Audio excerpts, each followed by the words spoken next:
வணக்கம் மாணவர்களே. இந்த வீடியோவில் 9ஆம் வகுப்பு கணிதம் அலகு 8 புள்ளியியல் இதில் எடுத்துக்காட்டு 8-2 பார்க்க போகிறோம். என்ன கொடுத்துருக்காங்க பாருங்கள். கீழ்காணும் தரவுகளுக்கு சராசரியை காண்க. இங்கே ஒரு தரவு கொடுத்துருக்காங்க, பிரிவு நிகழ்வெண் கொடுத்துருக்காங்க. இதுக்கு நம்ம என்ன செய்யணும்? சராசரியை கண்டுபிடிக்கணும். இங்கே எந்த முறைன்னு நமக்கு சொல்லலை இல்லையா? அப்போ நம்ம எதனாலும் பயன்படுத்தலாம். நேரடி முறையிலும் போடலாம், ஊக சராசரி முறையில் இருக்கலாம், படிவிலக்க முறையில் இருக்கலாம். நமக்கு புக்கில் இந்த கணக்கு என்ன செஞ்சுருப்பாங்க அப்படின்னா, ஊக சராசரி முறையில் இருந்தால் நம்ம அந்த மாடலை உங்களுக்கு நான் சொல்லித்தரேன். நீங்கள் எக்ஸாமில் நீங்கள் எந்த மாடல்னாலும் நீங்கள் போட்டுக்கலாம். இங்கே எதுவும் சொல்லலை அப்படின்னா நீங்கள் எந்த மாடல்னாலும் போட்டுக்கலாம். சரியா? வாங்க இப்போ நம்ம கணக்கை பார்ப்போம். முதல்ல இந்த கொடுத்துருக்கக்கூடிய பிரிவு இடைவெளி நிகழ்வெண் எடுத்து நம்ம அப்படியே எழுதிட்டோம் பாருங்கள். இந்த பிரிவு இடைவெளியை அப்படியே எழுதிட்டோம், நிகழ்வெண்ணையும் அப்படியே எழுதிட்டோம். இப்போது நமக்கு மைய மதிப்பு வேணும். மைய மதிப்பு எதில் கண்டுபிடிக்கணும்னா, இந்த பிரிவு இடைவெளி இருக்குல்ல, பிரிவு இருக்குல்ல, இதில் நம்ம கண்டுபிடிக்கணும். பாருங்கள், 100 120. அப்போது 100 110 120, 100 110 100. அப்போ நடு மதிப்பு என்ன? மைய மதிப்பு என்ன? 110 110 எழுதிக்கலாமா? 110. அதுக்கு அடுத்து பாருங்க, 120 130 140. அப்போ மைய மதிப்பு 130. அதுக்கு அடுத்து பாருங்க, 140 150 160. அப்போ மைய மதிப்பு 150. 160 170 180. அப்போ மைய மதிப்பு என்ன? 170. அப்படியே 10 10 கூட்டிகிட்டே வாங்க. 180 190 200. அப்போ மைய மதிப்பு 190. 200 210 220. அப்போ மைய மதிப்பு 210. அதுக்கடுத்து 220 230 240. அப்போ மைய மதிப்பு 230 இல்லையா? 200 மைய மதிப்பை கண்டுபிடிச்சிட்டோம். இப்போ பாருங்க, நம்ம டி கண்டுபிடிக்கணும். என்ன மாதிரி? ஊக சராசரி டி கண்டுபிடிக்க என்ன செய்யணும்னா, அனைத்து எக்ஸோட மதிப்புல இருந்தும் ஏவை கழிக்கணும். ஏன்னா என்னன்னா ஊக சராசரி. இந்த ஊக சராசரி ஏ நம்ம எதில் கண்டுபிடிக்கணும்னா, இந்த மதிப்பில் தான் நம்ம கண்டுபிடிக்கணும். இதில் தான் நம்ம கண்டுபிடிக்கணும். பாருங்க, 1 2 3 4 5 6 7 இருக்கு இல்லையா? அப்போ நடுவில் என்ன இருக்கும் பாருங்க, இதான் நடுவில் இருக்கும். இதுதான் நடுவில் இருக்கக்கூடிய பாருங்க. இந்த பக்கம் 1 2 3 உறுப்பு, இந்த பக்கம் 1 2 3. அப்போ மைய மதிப்பு இதான் என்னது? ஊக சராசரி ஏ. அப்போ ஊக சராசரி ஏவோட மதிப்பு எவ்வளவு? 170. இப்போ பாருங்க, அப்போ d equal to x minus ஏவோட மதிப்பு 170. அப்போ எல்லா எக்ஸ் மதிப்புலேருந்து எதை நம்ம மைனஸ் பண்ணி எழுதணும்? 170 மைனஸ் பண்ணி எழுதணும். பாருங்க, முதல்ல எக்ஸ் மதிப்புங்க என்ன இருக்கு? 110. எதை மைனஸ் பண்ணணும்? 170 மைனஸ் பண்ணணும். அப்போ 170ல் 110 கழிச்சா 60. பெரிய நம்பர் மைனஸ் -60. சரியா? அதுக்கு அடுத்து பாருங்க, 130. 130லேருந்து 170 நம்ம மைனஸ் பண்ணணும். 170ல் 130 கழிச்சா 40. பெரிய நம்பருக்கு -40. அதுக்கு அடுத்து பாருங்க, எக்ஸோட மதிப்பு 150. 150லேருந்து 170 மைனஸ் பண்ணணும். 170ல் வேற வேற குறி கழிக்கணும். 170ல் 150 கழிச்சா 20. பெரிய நம்பருக்கு -20. அதுக்கு அடுத்து பாருங்க, எக்ஸோட மதிப்பு 170 மைனஸ் ஏவோட மதிப்பு 170. 170 மைனஸ் 170 0. முடிஞ்சுதா? அதுக்கடுத்து எக்ஸோட மதிப்பு 190 மைனஸ் ஏவோட மதிப்பு 170. 190ல் 170 கழிச்சா 20. என்ன 20? ப்ளஸ் 20. அதுக்கடுத்து பாருங்க, 210. 210 எதை கழிக்கணும்? 170 கழிக்கணும். 210ல் 170 கழிச்சோம்னா எத்தனை வரும்? 40. அதுக்கடுத்து பாருங்க, 230. 230ல் எதை கழிக்கணும்? 170 கழிக்கணும். 170 கழிச்சா நமக்கு என்ன வரும்? 60 வரும். சரியா? நம்ம என்ன கண்டுபிடிச்சிட்டோம்? டியோட மதிப்பை நம்ம கண்டுபிடிச்சிட்டோம். அதுக்கு அடுத்தது இப்போ நம்ம என்ன செய்யணும் பாருங்க, எஃப்டி.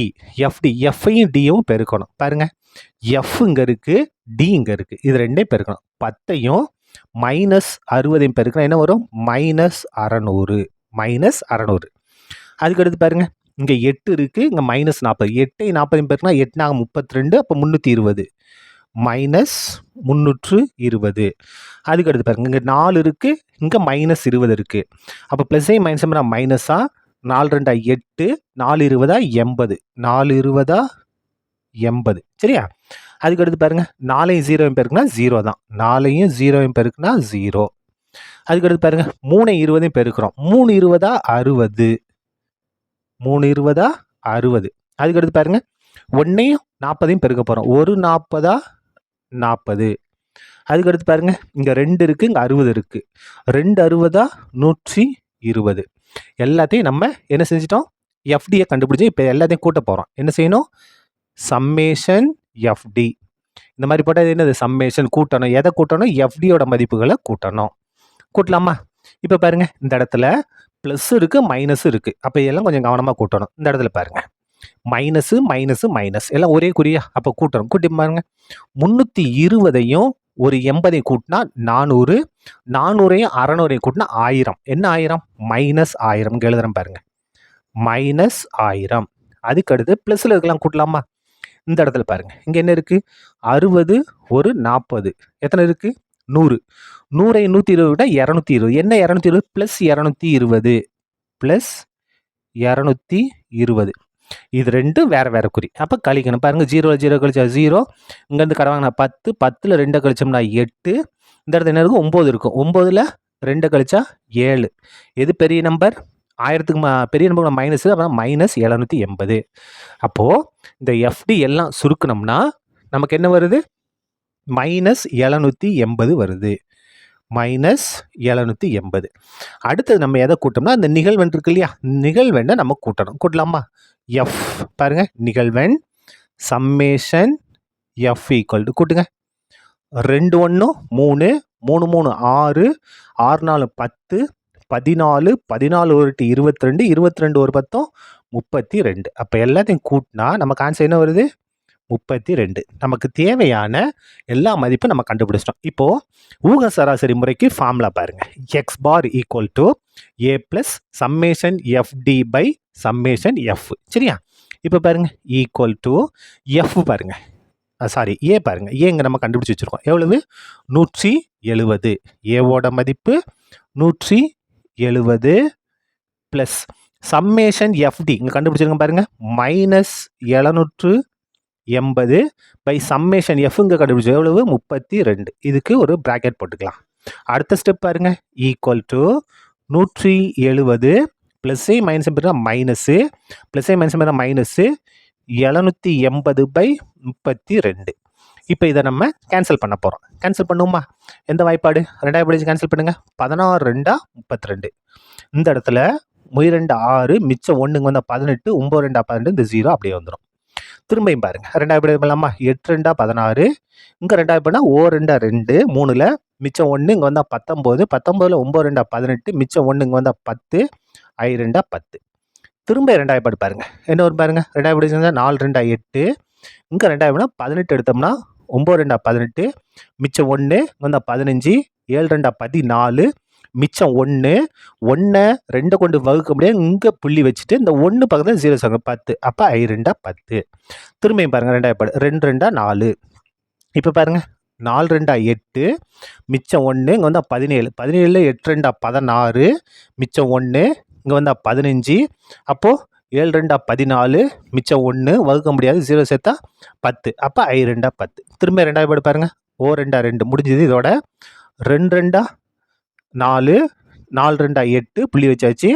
இந்த இடத்துல 2 6, மிச்சம் 1 இங்கே வந்தால் 15, 7 2 14, மிச்சம் 1 வகுக்க முடியாது, அப்போ 0 சேர்த்தா 10, I 2 10.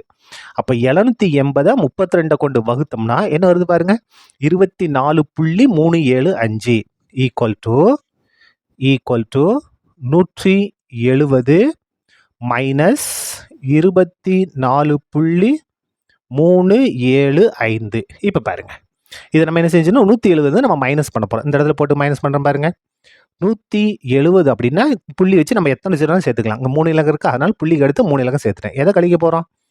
24.375 மைனஸ் பண்ண போகிறோம். அப்போ இங்கேருந்து இங்கே கடை வாங்கி கொண்டு வரும். அப்போ இந்த 10 மாறிடும், இங்கே 10 மாறும், இங்கே 9 மாறும், இங்கே 9 மாறும், இந்த இடத்துல 9 மாறும், இந்த இடத்துல 6 மாறும். சரி, எப்போ கழிங்க? 10ல் 5 கழிச்சோம்னா 5, 9ல் 7 கழிச்சோம்னா 2, 9ல் 3 கழிச்சோம்னா 6, 9ல் 4 கழிச்சோம்னா 5, இந்த இடத்துல பாருங்க 6, 6ல் 2 கழிச்சோம்னா 4, இந்த 1 அப்படியே வந்துடும். அப்போ நமக்கு தேவையான சராசரி 145.625. இதுதான் நமக்கு தேவையான சராசரி. சரியா? அவ்வளோதான், இந்த கணக்கு முடிந்தது. நன்றி.